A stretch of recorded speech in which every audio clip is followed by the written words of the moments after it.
151 fit উচ্চতা বিশিষ্ট হনুমানজির দর্শন করলাম। মন্দিরটি রয়েছে কলকাতার নিউ টাউনে। রাম মন্দির নামে পরিচিত এই মন্দিরে ঢোকার পরে দেখতে পারবে রামায়ণের কিছু প্রেক্ষাপট দেখানো হয়েছে, যেখানে রাবণ মা সীতাকে যখন হরণ করে নিয়ে যাচ্ছিল তখন জটায়ু বাধা দেওয়াতে রাবণ তার কান কেটে ফেলে। রয়েছে বাবা ভোলানাথের এক সুবিশাল বিগ্রহ, তার নিচেই কিন্তু অনেকগুলো এরকম ছোট ছোট শিবলিঙ্গ রয়েছে।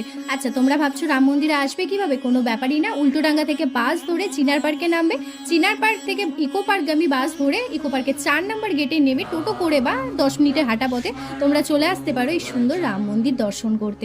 এই যে বাদিকের মন্দিরটা দেখছি, এটা কিন্তু নতুন নির্মিত হয়েছে খাটুশ্যাম বাবার মন্দির। হারে কা সাহারা আমাদের বাবা খাটুশ্যাম। খুবই ভালো লাগছিল তার দর্শন করে, অনেকক্ষণ সময় কাটালাম এখানে। আর উল্টো দিকে রয়েছে শ্রী রাম সীতার মন্দির, যার গর্ভগৃহে কিন্তু ক্যামেরা অ্যালাউ ছিল না। সেখানে রাধা মাধব, জগন্নাথ দেব সবাই রয়েছে। এছাড়াও রয়েছে জিন মাতার মন্দির। একদিনের জন্য এসে তোমরা দর্শন করেই যেও, অপূর্ব সুন্দর লাগবে জায়গাটা। ভালো লাগলে সাবস্ক্রাইব করে যেও। রাধে রাধে।